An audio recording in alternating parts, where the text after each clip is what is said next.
Quand le fermier Ben vit que sa jument était pleine, il fut rempli de joie.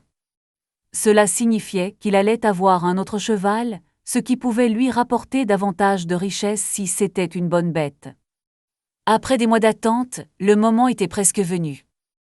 La jument était sur le point de mettre bas. Mais chose étrange, elle refusait de mettre bas, malgré son ventre énorme. Ben décida de se rendre chez le vétérinaire du coin pour faire une échographie.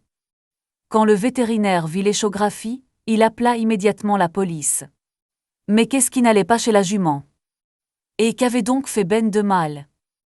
Avant de commencer, appuyez sur le bouton j'aime, abonnez-vous si ce n'est pas déjà fait, et activez la cloche de notification pour ne manquer aucune nouvelle histoire. Quand le vétérinaire appela la police, celle-ci lui dit qu'elle arriverait sur le champ. Cette jument avait besoin d'une aide spéciale, allant au-delà de celle d'un simple vétérinaire. Cette jument avait besoin d'une opération, car il se passait manifestement quelque chose d'étrange dans son ventre. C'était peut-être même une question de vie ou de mort. Quand la police arriva enfin, elle aida le vétérinaire à endormir l'énorme jument, désormais presque sans vie. Mais la police n'aida pas seulement le vétérinaire, elle vint aussi trouver Ben. « Monsieur, il faut que vous nous suiviez. C'est important. » Ben était abasourdi. Qu'avait-il fait de mal? Ben répondit à des questions sur lui-même et sur la jument qu'il possédait depuis sa jeunesse. Quand il eut fini de répondre à toutes les questions, il entendit une exclamation d'incrédulité venant de la salle d'opération. « Je n'arrive pas à y croire, » dit le vétérinaire.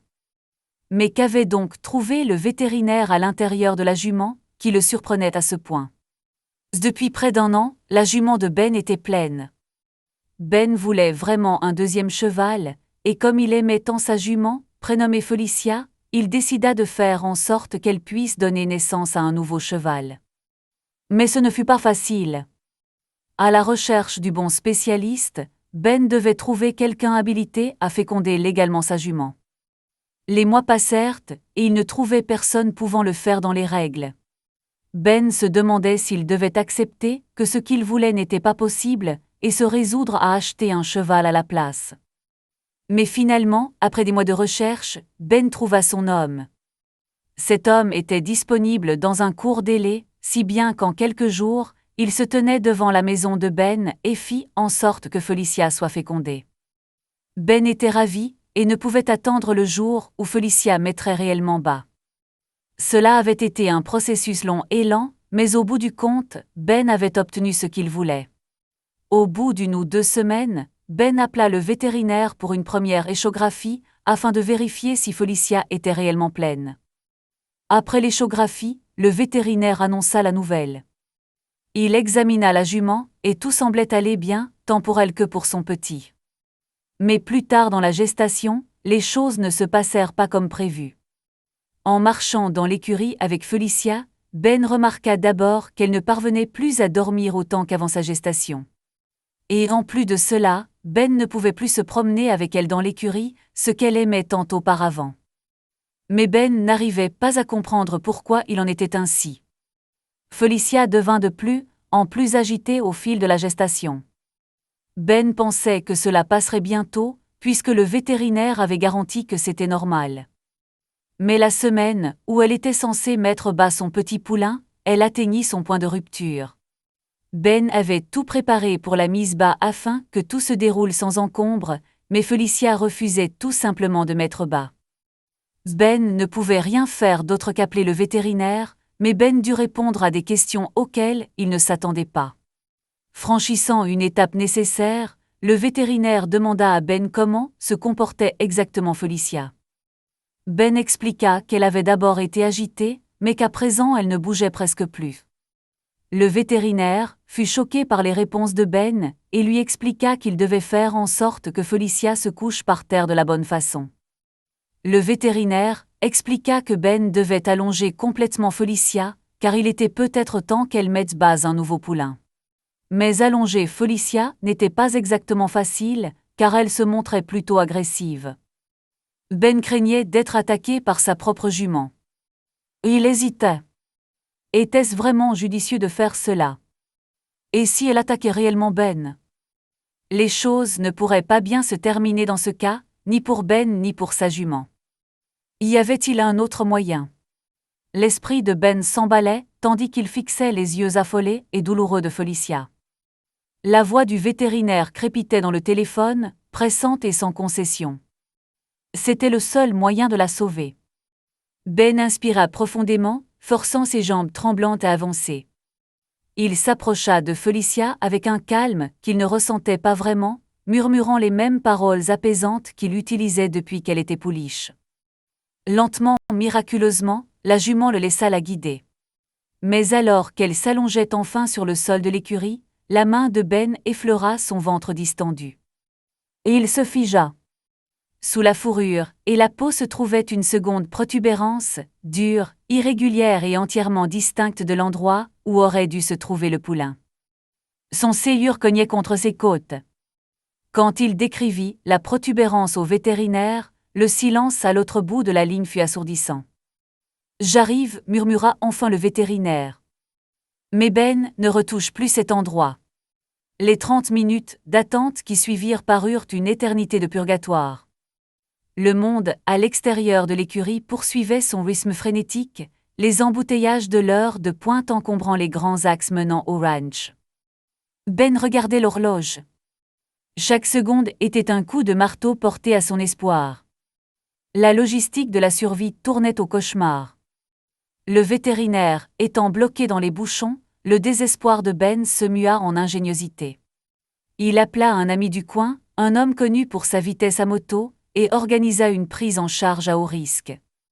Le vétérinaire, serrant contre elle son matériel de diagnostic, s'agrippa à l'arrière de la moto, tandis qu'il se faufilait entre les voitures à l'arrêt et sur des chemins de terre. Quand ils dérapèrent enfin dans le ranch, il n'y eut pas le temps pour les politesses. Felicia était en train de partir. L'examen initial fut une scène de pur chaos. Felicia, mue par une agonie instinctive, se cabra dans un dernier sursaut d'énergie violent. Le vétérinaire évita de justesse une ruade mortelle, comprenant qu'un examen standard était désormais impossible. « Il faut passer aux doses fortes », cria le vétérinaire par-dessus la respiration affolée de la jument. La décision était déchirante. Des sédatifs plus puissants pouvaient franchir la barrière placentaire et arrêter le séhur du poulain avant même qu'il n'ait pris sa première inspiration. Ben regarda sa jument, son ami, et vit la vie s'éteindre dans ses yeux. « Faites-le » lâcha-t-il, la gorge nouée. « Sauvez-la » Alors que l'obscurité du sédatif prenait le dessus, un lourd silence descendit sur l'écurie. L'échographe du vétérinaire s'anima dans un bourdonnement, projetant une lueur verte spectrale sur les murs. L'image à l'écran n'était pas seulement un poulain. Niché derrière l'utérus se trouvait une silhouette métallique et géométrique qui n'avait pas sa place dans la nature. Le vétérinaire n'expliqua rien. Elle n'offrit aucun réconfort. Elle attrapa simplement son téléphone et composa un numéro que Ben ne s'attendait jamais à entendre dans une écurie. Tremblay le 911. Les sirènes commencèrent par un faible murmure au loin, s'amplifiant en un rugissement assourdissant qui fit trembler le ranch. Ben fut escorté hors de l'écurie par des agents qui semblaient répondre à un braquage de haute sécurité plutôt qu'à une urgence vétérinaire. Dans l'air froid de la nuit, l'interrogatoire commença. « Qui a fécondé cette jument, Ben ? Donnez-nous un nom. Donnez-nous une date. » Ben balbutia son explication, détaillant les mois de recherche d'un éleveur certifié et l'homme qui avait fini par apparaître comme une réponse à ses prières. À mesure que la police creusait, la terrifiante vérité commença à émerger. L'expert que Ben avait engagé était un homme que les autorités traquaient à travers 3 États. Ce n'était pas un simple éleveur clandestin. C'était un bio-ingénieur déshonoré, impliqué dans le test illicite de technologies avancées de traçage agricole. La protubérance que Ben avait sentie était un prototype de puce BioHub. Un dispositif implanté illégalement dans du bétail de grande valeur pour surveiller chaque paramètre physiologique au profit du marché noir des données. Mais quelque chose avait mal tourné. La puce avait migré, déclenchant une réaction inflammatoire massive qui bloquait physiquement le canal de mise bas. L'écurie fut transformée en bloc chirurgical tactique. Des policiers montaient la garde tandis que le vétérinaire, assisté par un équipement spécialisé apporté par les autorités, entamait le délicat processus d'extraction. Chaque incision était un pari. Il ne se contentait pas de mettre bas un cheval. Il récupérait des preuves sur une scène de crime vivante. Ben regardait par une petite fenêtre, son monde s'effondrant. Il avait essayé de tout faire correctement, de respecter la loi, et pourtant il avait conduit un prédateur droit à la porte de son écurie. La tension atteignit son comble quand le vétérinaire retira enfin le dispositif métallique du corps de Felicia. Il était plus petit qu'un jeu de cartes, mais pulsait d'une faible lumière Rismay. Une fois scellé dans un sachet à indices, l'atmosphère changea. La menace immédiate avait disparu, mais le poulain restait bloqué. L'opération se poursuivit jusqu'aux premières heures du matin. Une bataille éreintante contre l'épuisement et l'anatomie. Puis, au milieu du sang et des machines, un miracle se produisit. Alors que le poulain était enfin mis au monde, le ton pessimiste du vétérinaire s'évanouit, remplacé par un hoquet de stupéfaction pure et absolue. Ce n'était pas seulement un cheval en bonne santé. Le vétérinaire essuya les fluides de naissance pour révéler une robe qui chatoyait d'un éclat irisé impossible, une rare mutation génétique survenant une fois sur 1 milliard de naissances. Potentiellement déclenchée par la technologie même qui avait failli le tuer. C'était un spécimen vraiment rare, comme il n'en avait jamais vu. Le vétérinaire dit à Ben qu'il y avait une chance sur 1 million que cela se produise. Ce cheval pouvait valoir énormément d'argent, mais Ben n'avait qu'une chose à l'esprit. Il voulait garder son nouveau poulain, qu'il prénomma Simp. Après avoir traversé tout cela, il savait que lui et ce cheval avaient un lien spécial qu'il ne romprait jamais. Et après tout cela, la police parvint aussi à retrouver l'expert et à le mettre sous les verrous.